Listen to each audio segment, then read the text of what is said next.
Comment Hollywood s'acharne à détruire l'image de la femme noire, le cas du film La fille du roi. Hello les gaysos, c'est la Gogawaz pour une nouvelle vidéo, ou plutôt que dis-je, pour un nouveau podcast. Donc aujourd'hui, je voulais vous parler du sujet suivant, comment Hollywood s'acharne à détruire l'image des femmes noires. Et pour cela, je vais utiliser en fait le scénario du film que j'ai regardé il y a de cela à peu près 2 mois, The King Daughters, ou en français La fille du roi. Donc pourquoi est-ce que j'ai regardé ce film? En fait, c'est très simple, j'ai regardé le film parce que moi j'aime bien les films romantiques avec un brin de fantaisie. Donc parfois, tu sais, quand j'ai envie de m'évader de mon quotidien, j'ai envie de voir autre chose, bah j'aime bien des fois regarder des films qui sont légers, qui sortent de l'ordinaire. Et je me cherchais donc un film à regarder et quand j'ai vu l'affiche du film, l'affiche de ce film en particulier, bah ça m'a tout de suite attiré. Le roi et sa fille assises sur un trône, avec à leurs pieds une sirène. J'ai tout de suite pensé que ça devait être très intéressant et que ça valait le détour, sauf que, bah, effectivement, je m'étais bien trompée. Donc juste pour faire assez bref, de quoi parle le film. Donc le scénario, il est assez simpliste, l'intrigue n'est pas du tout complexe. Donc pour faire très simple, le film en fait, il parle du roi français Louis XIV. Effectivement, hein, c'est une histoire fictive. Louis XIV chercherait donc dans ce film à devenir immortel afin de régner éternellement sur la France, puisque apparemment il gouverne bien, donc il cherche à gouverner jusqu'à la fin des temps. Pour cela, il doit capturer et sacrifier une sirène durant une journée bien particulière, durant une journée bien précise. Il me semble que c'était durant une éclipse de lune afin d'obtenir cette immortalité.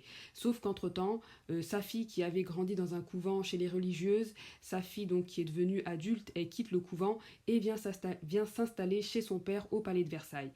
Or, ben, le roi, il n'a pas vraiment connu sa fille, elle a grandi loin de lui, donc ça va être l'occasion pour eux, pour le père et la fille, d'apprendre à se connaître et de renouer des liens. Bien évidemment, entre-temps, la fille tombe amoureuse d'un homme qu'elle a rencontré au palais, elle se lie également d'amitié avec la sirène, et au final, elle va tout faire pour empêcher son père, le roi, d'accomplir le funeste dessein qu'il avait de sacrifier la sirène. Ensuite, est-ce qu'elle va y arriver? Est-ce qu'elle n'y arrivera pas? Je vous laisse regarder le film, c'est pas vraiment le but du podcast d'aujourd'hui. Donc au final, le scénario ne nous intéresse pas vraiment. Le but de ce podcast, ce n'est pas vraiment de vous raconter l'intrigue, ce n'est pas ça le sujet. Mais encore une fois, moi, je m'apprêtais à regarder un film détente, un film romantique, un film fantaisiste. Je m'apprêtais en fait à passer un moment de détente et de divertissement.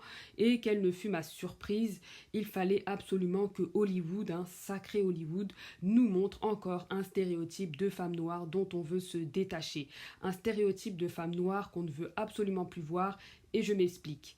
Donc dans le film, si vous voulez, la fille du roi, la princesse, s'appelle Marie-Joseph et elle a une servante qui s'appelle Magali. Et comme par hasard, la servante est une femme noire. Alors qu'on est supposé être à l'époque de Louis XIV dans le film, moi je me suis posé la question à quel moment il y avait des personnes noires à la cour du roi Louis XIV à Versailles. Alors peut-être que j'ai loupé un épisode, je ne sais pas, mais bon, je me suis dit, le directeur de casting, il pouvait pas aller chercher une femme blanche pour jouer le rôle de la domestique à la cour du roi Louis XIV à Versailles. Il fallait que ce soit une femme noire qui joue le rôle de la servante. Hein, pour que les gens associent inconsciemment la femme noire à la femme de ménage, pour que les gens associent inconsciemment la femme noire au rôle de l'éternelle servante, au rôle de l'éternel domestique, pour que les gens associent inconsciemment la femme noire à toujours à avoir la position subalterne, d'être le tapis de la société. C'était too much, vraiment too much, next. Et ça, ce n'était juste que la première chose que j'ai relevée. Deuxième chose, il y avait également l'accoutrement qui était peu reluisant, symbole de pauvreté. Alors, juste, je vous explique. Donc, il y avait la question de l'accoutrement. Donc, apparemment, moi, quand je me rappelle, quand j'ai lu les histoires, enfin, en tout cas, quand j'ai lu l'histoire de la cour du roi Soleil, de Louis XIV, qui n'était que faste, que luxe, que le volupté. Donc, apparemment, dans les livres d'histoire, il est dit qu'il y avait tellement de luxe, tellement de faste au palais de Versailles que même les valets, les majordomes, les suivantes de la reine, les suivantes du roi, enfin bref, les domestiques étaient tous habillés en uniforme assez prestigieux, assez enviable. Ben là, quand vous regardez l'image, est-ce que vous voyez un habit prestigieux? Alors je sais que certains diront que qu'en tant que domestique, elle ne peut pas être mieux habillée que la princesse, qu'en tant que domestique, elle doit quand même s'habiller sobrement. Ok, je l'admets, mais quand vous voyez la robe qu'elle porte là, hein, moi quand je vois la robe avec la vieille dentelle, moi je sens la souffrance. Même les vieilles grand-mères ne portent plus ce genre de dentelle en fait. On sent que la fille souffre. Dans la maison du roi, la fille souffre. Mais qu'est-ce que c'est cette affaire? La fille souffre dans la maison du roi. Regardez la dentelle. Ça sent la pauvreté, ça sent la souffrance. Too much. Ensuite, il y avait une deuxième image que je vais vous présenter. Donc dans cette deuxième image, on voit l'actrice qui est, enfin l'actrice, Magali, là, la servante de la princesse, qui est debout comme un garde du corps derrière la princesse pendant qu'elle est en train de jouer d'un instrument avec d'autres personnes. Magali, elle est debout derrière la princesse. On ne sait pas trop pourquoi est-ce qu'elle est debout. C'est pour nous montrer quoi, ma chérie? Est-ce que c'est elle la garde du corps de la fille du roi?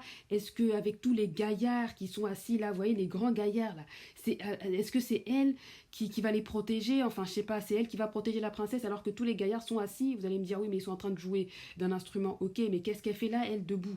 Pourquoi est-ce qu'elle ne va pas s'asseoir? C'est quand même la suivante de la princesse. En général, les suivantes de la princesse, elles vont s'asseoir, elles prennent un siège. Elles ne restent pas là debout comme ça à ne rien faire. Alors voilà, j'ai pas compris, elle ne joue pas d'un instrument, elle est debout, un peu comme un garde du corps. Qu'est-ce que ça veut nous dire? Qu'est-ce que c'est supposé nous dire? Est-ce que ça veut nous dire que voilà, la femme noire est encore associée à cette image masculine? Je sais pas, mais en tout cas voilà, j'ai pas beaucoup aimé, j'ai vraiment pas aimé. Troisième image. Alors là, franchement, c'est la femme noire éponge émotionnelle. Et là, franchement, c'est too much. Alors, vous voyez la première image, là, vous la voyez. Déjà, on voit la princesse qui est allongée sur le sol.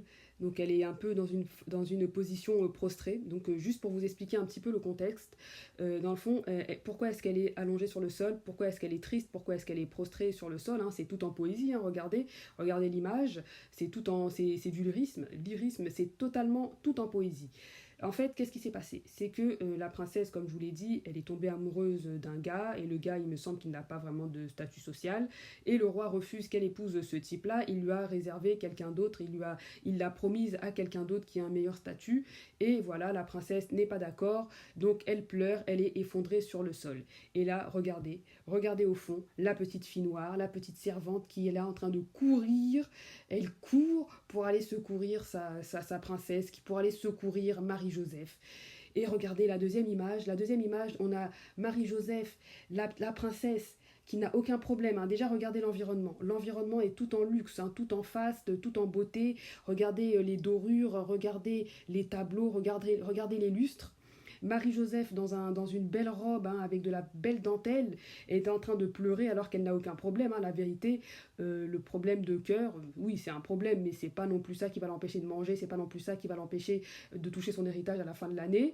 On a la servante Magali, elle qui a des vrais problèmes. Regardez sa robe, la robe là, ça nous montre qu'elle est en souffrance. Regardez même son visage, tu sens qu'elle a des problèmes. Marie-Joseph, elle, à la fin de la journée, elle va devoir prendre son gilet jaune pour aller manifester. Elle n'a pas de retraite, Marie-Joseph. Magali, excusez-moi. Magali n'a pas de retraite. Elle va devoir prendre son gilet jaune pour aller manifester dans les rues de Paris, hein. Elle vient de Château-Rouge, la pauvre. C'est compliqué, sa vie est difficile. Et c'est elle qui doit consoler Marie-Joseph, la petite bourgeoise, parce que son père lui a dit non, tu ne vas pas épouser le gars qui n'a pas de statut, tu vas épouser le gars que je t'ai prévu, que j'ai prévu pour toi. Alors franchement, too much, encore une fois, j'en peux plus.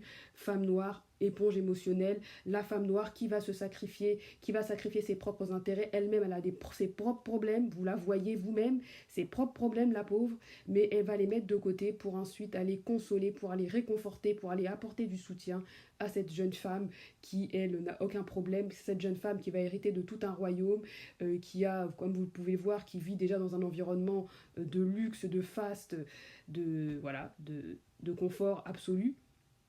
Mais c'est elle, la pauvre petite fille noire, qui va devoir laisser ses problèmes de côté, qui n'a pas de retraite, qui va devoir aller ensuite porter son gilet jaune pour manifester. C'est elle qui va devoir supporter, réconforter la belle petite princesse. Alors ça, franchement, too much, on n'en veut plus.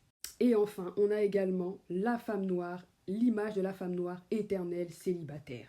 Donc dans le film, Marie-Joseph, à la fin, comme effectivement, hein, c'est quand même un film romantique, un film fantasy, à la fin, Marie-Joseph a une happy ending, elle épouse son âme sœur, elle épouse l'homme qui fait battre son cœur. Marie-Joseph finit par convaincre son père qu'il la laisse épouser son amour de toujours. Eh bien, figurez-vous que Magali n'a personne. Magali reste célibataire, Magali retourne dans le métro à Château-Rouge, personne, seule. Voyez ? Voilà. Alors que dans ce genre de film, par exemple, j'ai fait la comparaison avec le film Aladdin, la servante de la princesse Jasmine, hein, Dahlia, elle se fait même inviter par le génie, tu sais, le serviteur d'Aladin, là, Will Smith. Elle se fait inviter par lui, il lui offre des fleurs. Il me semble même qu'à la fin, ils finissent par se marier. Parce que quand on regarde au début, c'est le génie qui raconte l'histoire d'Aladin à ses enfants au tout début. Et on voit même la servante, l'ancienne servante de la princesse Jasmine, qui est dans le bateau dans le fond. On le voit. Donc dans le film Aladin, tu as la princesse, qui est une femme blanche, effectivement, qui finit même par avoir un love interest, qui finit par se marier, par fonder une famille et avoir des enfants. Tandis que dans ce film, la fille du roi, la fille noire, la servante, qui a des problèmes, qui a des vrais problèmes, elle reste célibataire, elle n'a personne. Elle retourne toute seule par métro à Château-Rouge. Hein. Et voilà, comme je vous dis encore une fois, la femme noire n'a aucun love interest. Et ça, c'était la même chose dans le podcast que je vous avais fait, la méchancerie hollywoodienne, où je vous avais montré que dans Jurassic World, même la vieille grand-mère fripée, la vieille grand-mère Laura Dern, la jouée par l'actrice Laura Dern, avait retrouvé son amour de jeunesse, le professeur Alan Grant. Elle l'avait retrouvé à la fin, ils étaient tous casés. Elle avait retrouvé son amour de jeunesse. T'as la fille rousse, dont je ne me souviens toujours pas du nom, qui avait également, qui était retournée avec son copain, là, le mari, là, bref, l'éleveur de Vélociraptor. Mais par contre, la belle jeune femme noire, elle n'avait personne.